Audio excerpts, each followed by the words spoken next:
As I've shown you in the first chapter, this is my green screen template, and all the job that we have done until now is located here. Because it's not the main topic, I will go quickly through the keying process so I can show you the way I do it.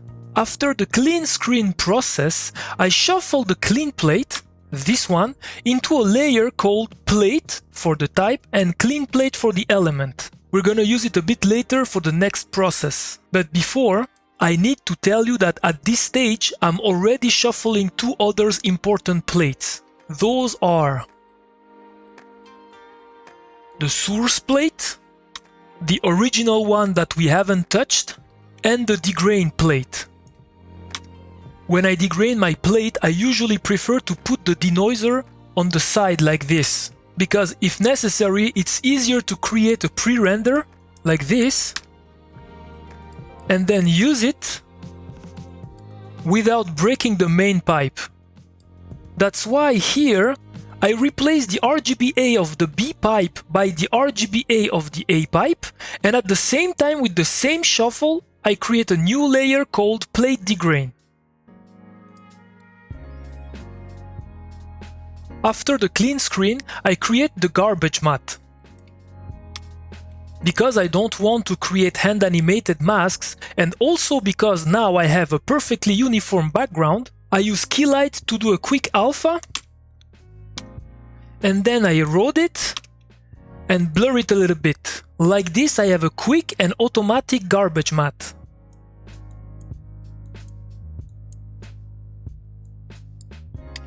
I won't use it right away, so I will store this alpha into a channel called matte garbage. For the core matte, I used Keylight with an erode and a blur, and for the edge matte, I've used the IBK. Here, we need to redo the clean plate because now our background is uniform. When we did it for the clean screen process, we did it with the original background. So at this stage here, we can't copy-paste the IBK or reuse the clean plate because otherwise it won't match. The cool thing is that now that our background is perfectly uniform, the IBK color works way better. Let me show you.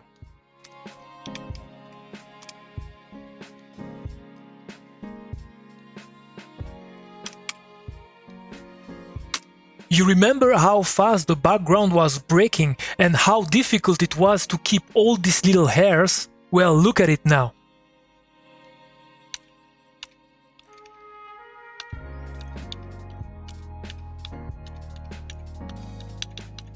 You see how far we can go before it starts breaking. So like this is way easier to create our clean plate. Once this clean plate is plugged to the IBK gizmo, we get this result. And after combining it with our core matte, we have our final matte. At this stage, if I increase the gamma, you see that we have this kind of grain all over here. It's not really visible, but it's present. This is where I use the garbage matte to clean all of it. With the channel merge, I call the garbage matte here and I multiply it over the B channel, which is my final matte. After that, with the copy node, I create a new channel for the final alpha and I do the same for the core matte. Also, keep in mind that the uniform background version of the image is useful to create the final alpha. After this stage for the RGB process, I would like to call back my degrain plate right before we did the clean screen. I do it here using a shuffle. For the core and edge despill, I use simply the Keylight with a value of 1 in the green.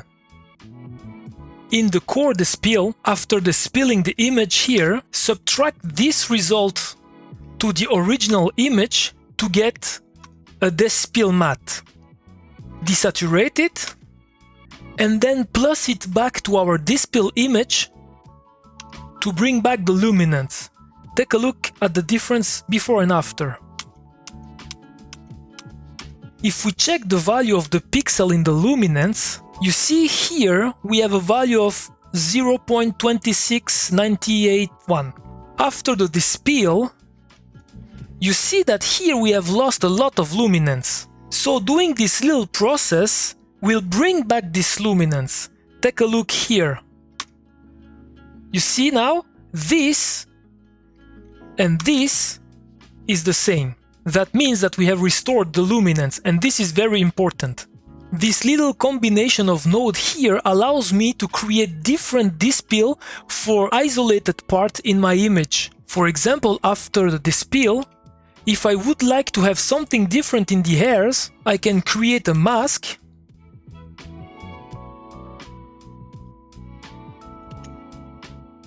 and plug it in the key mix. Now I can create a different dispel, and it will be contained in the mask. And in order to avoid having roto shapes everywhere here, I create all my mask and roto here, put them into new channels, and then I extract them with the shuffle. Like this, it's clean, organized, and if necessary I can reuse them as many times as I like. For example, here I can extract the garbage hairs detail here, and as you can see, my new dispel affect only those parts. For now I won't use it, so I'll reset them. After this, I combine both dispel here using the core matte alpha that we have copied in the alpha process. The process here helps to bring the luminosity of the background into our foreground. What I usually do in the beginning is putting my viewer here after the merge and another one here on my background. Like this, by pressing double view over my viewer, I bring the wipe and I can try to match them. Now the goal is to match the luminosity of this image with this one. It can help to desaturate the image here.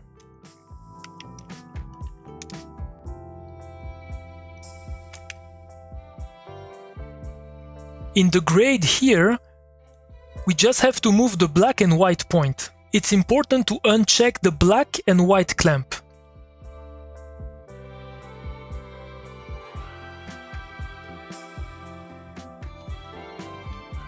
For now it will be okay, we're gonna readjust it later.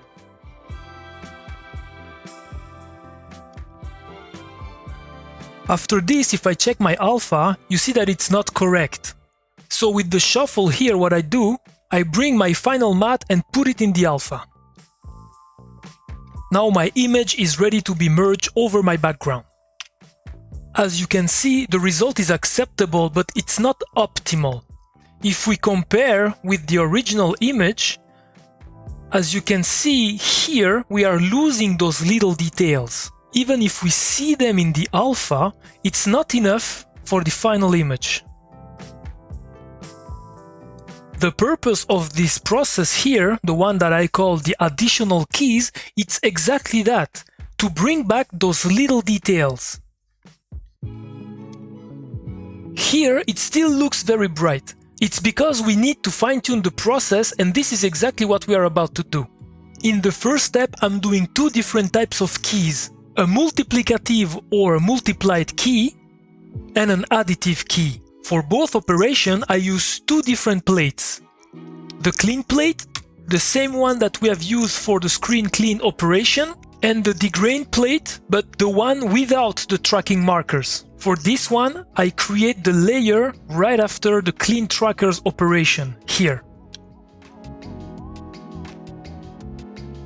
For the first key, the multiplicative one, as it is called, what we're gonna do is a multiplication. So we're gonna need bright pixels. And what I mean by bright pixels, I mean that the green screen needs to have a value of 1. As we have seen earlier, to bring the value of a pixel to 1, we should divide the value of the pixel by its own. We have also seen that if we use the white point from the grade node, we are doing a divide operation.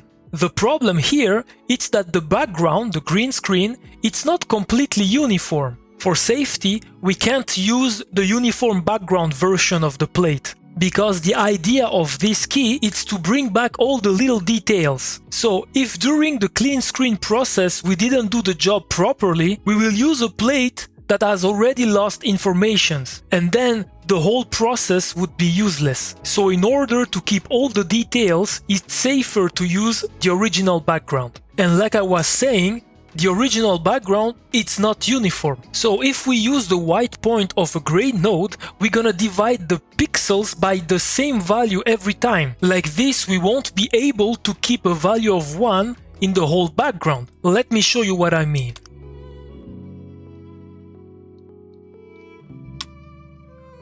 With the white point, I'm gonna pick a region of pixels. Now all the pixels that are in this region will have a value close to 1. This is what we are looking for. You see here, everything is close to 1. But now if we pick down here, you see that the value is not correct. Or here, it's even worse. This is because we are always dividing the value of the pixel by this same value. So the ideal situation would be that we can divide the pixel by the same pixel. Like that, we would always have the value of 1, or at least very close. Well, this is exactly why we are using the clean plate. Because if everything has been correctly done, if I sample the pixels here in my clean plate, the values here should be the same in the degrained plate. And as you can see here, this is correct. So now if I divide the degrained plate by the clean plate, I should have a value of 1 or very close in all my green screen. Let's sample the pixel to see if I'm right. So here we are close to 1. Here also. And here also. Even if the value is not perfectly 1, I think that this can be considered as 1. So now that this first step is done, I'm creating a layer called key multiplied for further use. Now for the additive key, we are doing the same process, but instead of dividing the plate, we are subtracting them. And this is the result. Once again, I'm creating a new layer called key additive. In order to complete the process, we're gonna need to merge these plates with the background. And before doing that, we need first to desaturate them. Here, after the merge, as you can see, we only see the background. This is because instead of outputting the result of the merge in the RGBA, we are outputting in the layers key additive and key multiplied. That means that from this point here, we are overwriting them. Also pay attention to the operation here. The plates that we have divided are now multiplied, and the ones that have been subtracted are now additioned. Here I just see that there is a little error with the name, so I'm gonna quickly correct it. The result of those operations are here. This is the multiplied key, and this is the additive one. As you can see, the additive key works better for the bright areas, and the multiplicative key works better for the dark areas. So it would be great if we can tell Nuke to select the correct key with the correct brightness, and this is the perfect job for the keyer. With this, I'm gonna simply create an alpha where I can separate the brightest area with the darkest one. Here I'm gonna view the alpha, and with my keyer I'm gonna raise the value of the bright areas to 1. Keep an eye here. And lower the dark areas to 0. And now if we check the combination of both keys, this is the result. We have now the best of both worlds. Let's compare it. The multiplied one, the additive one, both together. And we can still fine-tune it by coming back in our keyer and modifying the value. And at the end, I'm reusing the garbage matte to limit the result only to the necessary. We can now take a look to the final image. We have already improved the result, but we are still not okay. We can now try to correct the grade of what I call the background dynamic light. Let's see what we can do.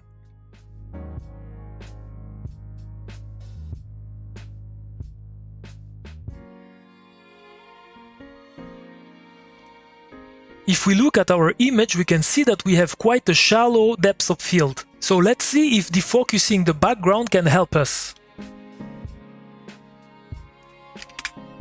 I think this is already better. Let's compare it with the original plate.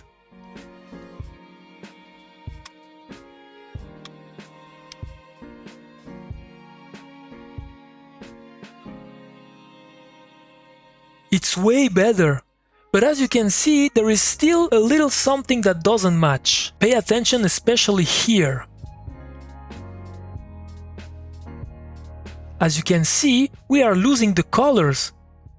Here it looks like it's desaturated. To solve this issue, I found a little trick that is quite handy. If we go back at this stage, we have desaturated the keys before merging them with the background. And this is what caused the loss of color in our final image. So you might think that we should add back some color with a simple grade node. Unfortunately, this doesn't work. Let me show you why. But first of all, let me just copy the garbage matte that we have done for the hairs.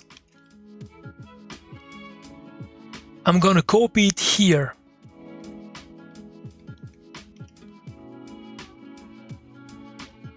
Because I won't need this part here, I can remove it by clicking on the minus here. And I won't need this shape. Now this is not the garbage hairs details anymore, so I'm gonna change the name and create a new channel. This is now a mask, and I'm gonna call it main hairs dot alpha. There we go.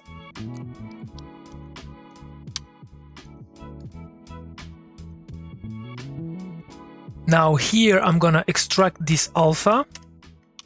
I create a shuffle node. And it's the mask main hairs. I'm gonna clone it, Alt K, and put it over here. Now for the demonstration, I'm gonna disable those two nodes and create a grade.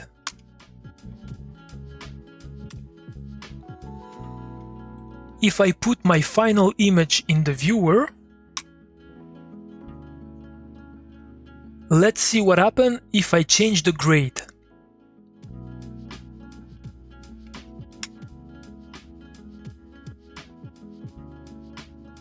You see here, I am grading the background here, and this is absolutely not what I want. Look here.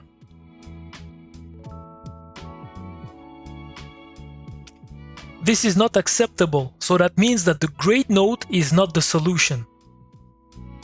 If I remove the grade nodes, as you can see now I have colors in the hairs and the background is untouched. This is because here we have colors, as you can see.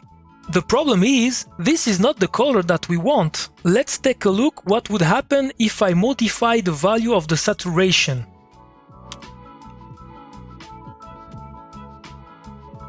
You see, I'm bringing back some color here. And the background is still untouched. So what would be useful is to control this saturation by channel. But with the saturation node, it seems that it's not possible. However, this can be done with a color correct node. Let me bring this back to 0 and show you.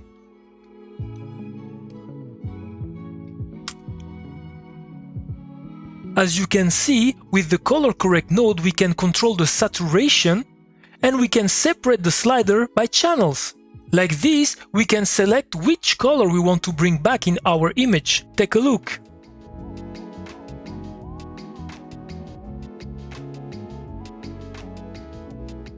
Now we will be able to color match our little hairs.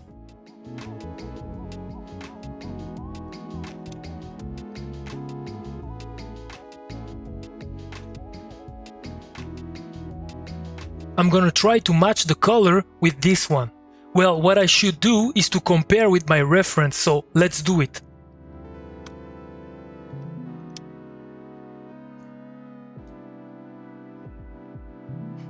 As we can see here, it should be something like a yellowish light brown color. More or less like this one here. So let's do it. The color correct nodes are separated because they are not reacting the same way with each keys. Unfortunately, at the moment I still didn't find a way to link both color correct, so we just have to do the change once. So if it's necessary, I'm gonna have to do it one after the other. Let's start with the multiplicative key.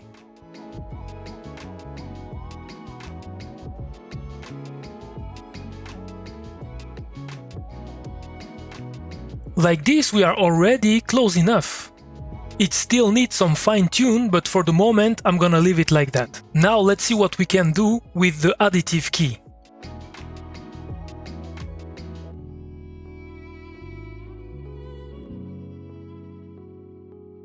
I think it's already correct. So now if we compare our final image with our source plate, we should already have a better result. Let's see.